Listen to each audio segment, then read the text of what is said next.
Everyone, good morning. कैसे हैं आप सब लोग? आई होप कि सब अच्छे होंगे। और आज का हमारा अगेन एक नया चैप्टर होने वाला है। क्लास 11th हिंदी की एनसीईआरटी का चैप्टर है ये, भारत माता, जो कि लिखा था जवाहरलाल नेहरू जी ने। ठीक है, तो इसका पहले हम इंट्रोडक्शन पढ़ेंगे, उसके बाद में हम चैप्टर को पढ़ेंगे। ठीक है, तो स्टार्ट करते हैं। पिछले चैप्टर आपने नहीं देखे हैं तो देख लीजिएगा। पहले इस बुक को हम पूरा पढ़ेंगे, उसके बाद में इसका हम एमसीक्यू सोल्व करेंगे। और अगर चैप्टर के साथ में करने हैं तो आप कमेंट सेक्शन में बता सकते हैं।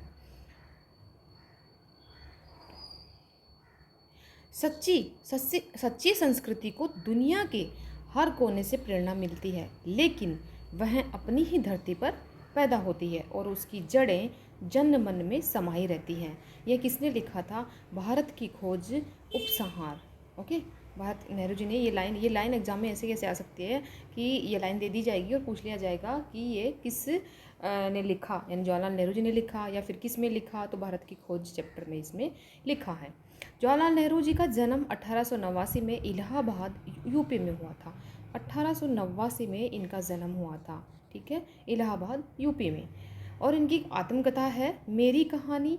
आत्मकथा है इनकी। ठीक है, मेरी कहानी क्या है? पूछ लिया जाएगा कि मेरी कहानी क्या है। कहानी विधा है, गद्य या उपन्यास है कि क्या है? तो आपको याद होना चाहिए कि मेरी कहानी जवाहरलाल नेहरू जी की क्या है? आत्मकथा है इनकी, आत्मकथा। विश्व इतिहास की झलक, हिंदुस्तान की कहानी, पिता के पत्र पुत्री के नाम, इनका क्या किया गया है? हिंदू अनुवाद किया गया है। ठीक है, हिंदुस्तान की समस्याएं, स्वाधीनता और उसके बाद राष्ट्रपिता, भारत की बुनियादी एकता, लड़खड़ाती दुनिया आदि क्या है? लेखों और भाषणों का संग्रह है। ये सब क्या है? इनके भाषण और लेख हैं। ठीक है, और हिंदी अनुवाद किस किस का किया गया था?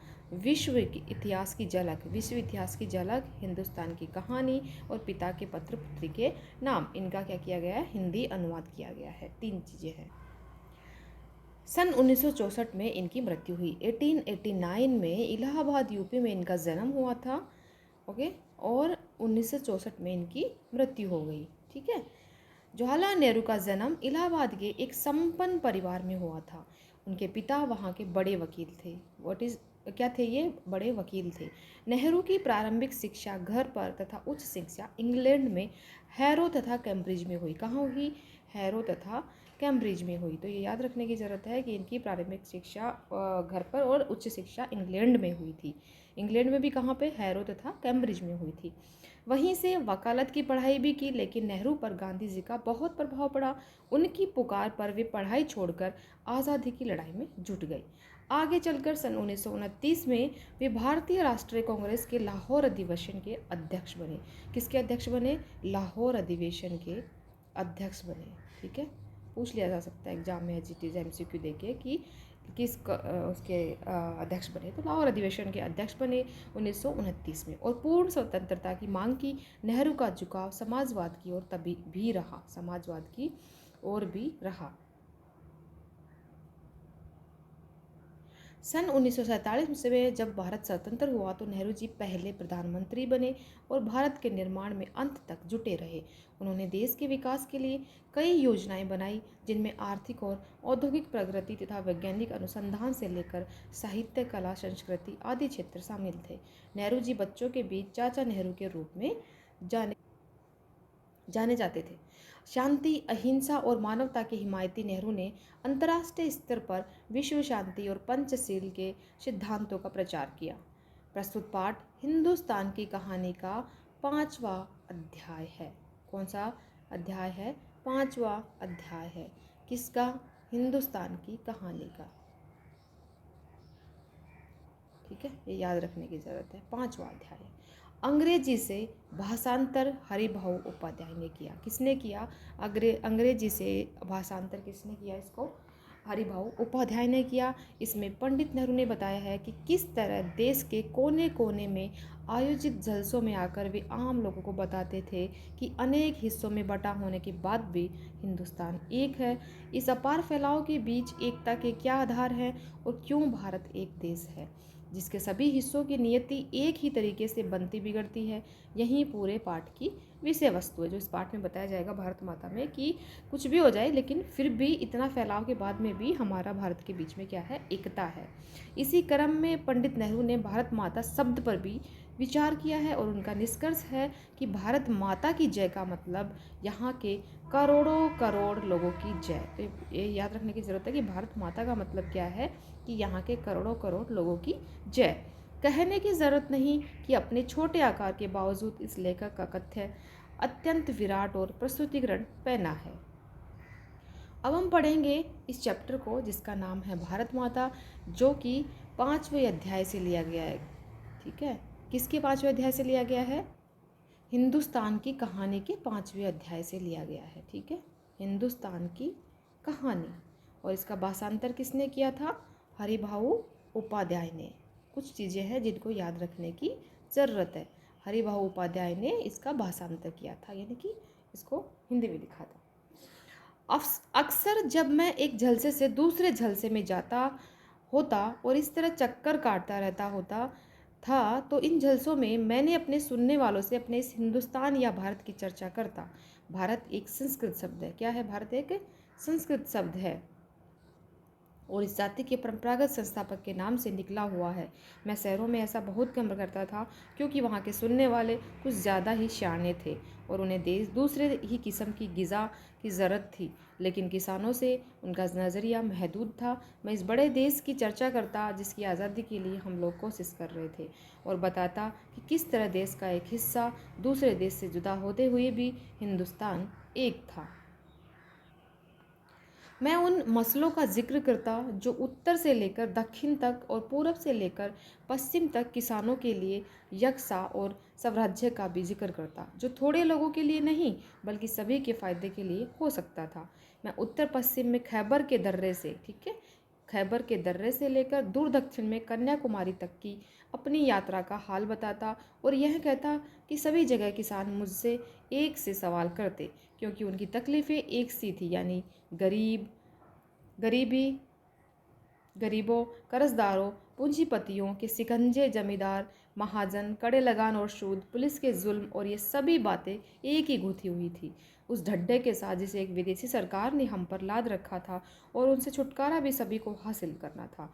मैंने इस बात की कोशिश की कि लोग सारे हिंदुस्तान के बारे में सोचें और कुछ हद तक इस बड़ी दुनिया के बारे में भी, जिसके हम एक जुज़ है। मैं अपनी बातचीत में चीन, स्पेन, अबिसिनिया, मध्य यूरोप, मिस्र और पश्चिमी एशिया में होने वाले कसमकसों का जिक्र भी ले लिया करता था। मैं उन्हें सोवियत यूनियन में होने वाली अचरज भरी तब्दीलियों का हाल भी बताता और कहता कि अमेरिका ने कैसे तरक्की की है। लोगों को बताते कि अमेरिका ने कैसे तरक्की की है। यह काम आसान नहीं था, लेकिन जैसा मैंने समझ रखा था वैसा मुश्किल भी नहीं था। इसकी वजह यह भी थी कि हमारे पुराने महाकाव्यों ने और पुराणों की कथा कहानियों ने, जिन्हें वे खूब जानते थे, उन्हें इस देश की कल्पना करा दी थी। और हमेशा कुछ लोग ऐसे मिल जाते थे जिन्होंने हमारे बड़े बड़े तीर्थों की यात्रा कर रखी थी। जो हिंदुस्तान के चारों कोनों पर है, या हमें पुरानी सिपाही मिल जाते जिन्होंने पिछली बड़ी जंग में या और धावों के सिलसिले में विदेशों में नौकरियां की थी। सन 30 के बाद जो आर्थिक मंदी पैदा हुई थी, उसकी वजह से दूसरे मुल्कों के बारे में मेरे हवाले उनकी समझ में आ जाते थे। कभी ऐसा भी होता था कि जब मैं किसी जलसे में पहुंचता तो मेरा स्वागत भारत माता की जय से किया जाता था। इस नारे से जोर के साथ किया जाता था कि भारत माता की जय। यानी कि जब भी नेहरू जी किसी जलसे में पहुंचते, जलसे का मतलब यहाँ पे है कि किसी गैदरिंग में जैसे लोग इकट्ठे हो रहे हैं किसी आंदोलन में, उसके अंदर उसमें बोलते हैं।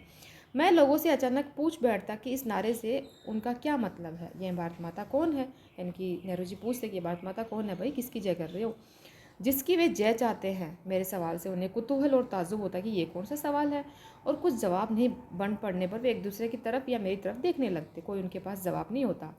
मैं सवाल करता ही रहता। आखिर एक हट्टे कट्टे जाट ने, जो अनगिनत पीढ़ियों से किसानी करता आया था, जवाब दिया कि भारत माता से उनका मतलब धरती से है। कि भारत माता से उनका मतलब किससे है?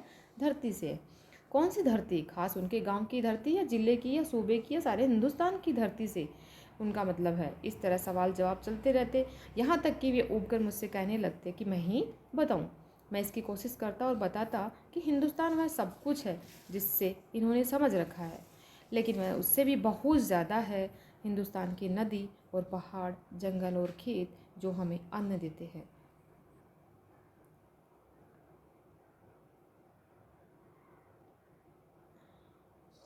ये सभी हमें अजीज़ हैं, लेकिन आखिरकार जिनकी गिनती है वे हैं हिंदुस्तान के लोग, उनके और मेरे जैसे लोग जो इस सारे देश में फैले हुए हैं।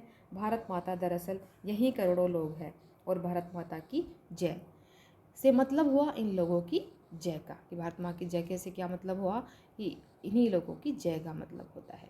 ठीक है, तो जब आज़ादी का टाइम था उस समय का ये लिखा गया है। उस समय इन्होंने लिखा था कि लोगों की क्या हालत थी, कैसे करते थे, तो कैसे उनको समझाते थे, उन्हें एक मतलब मोटिवेट करने के लिए उनको बताया जाता था कि तुम ही लोग हो जो इस देश के लिए हो, और इतना सब होने के बावजूद भी हमारा हिंदुस्तान एक है। तो ये सब चीज़ें हुई हैं जो नेहरू जी ने लिखी हैं इस चैप्टर में। मैं उनसे कहता कि तुम इस भारत माता के अंश हो, एक तरह से तुम ही भारत माता हो, यानी कि तुम ही भारत माता हो। और जैसे जैसे ये विचार उनके मन में बैठते, उनकी आंखों में चमक आ जाती, इस तरह मानो उन्होंने कोई बड़ी खोज कर ली हो। कि जैसे वो उनको बताते कि तुम ही भारत माता हो, तुम्हारी ही जय है, तो उनमें एक अलग सी चमक आ जाती, अलग सा जोश आ जाता। जैसे नेहरू जी बता रहे हैं। तो यहीं पे चैप्टर समाप्त होता है। ठीक है, इसके MCQs हम सॉल्व करेंगे कल या परसों नेक्स्ट चैप्टर में।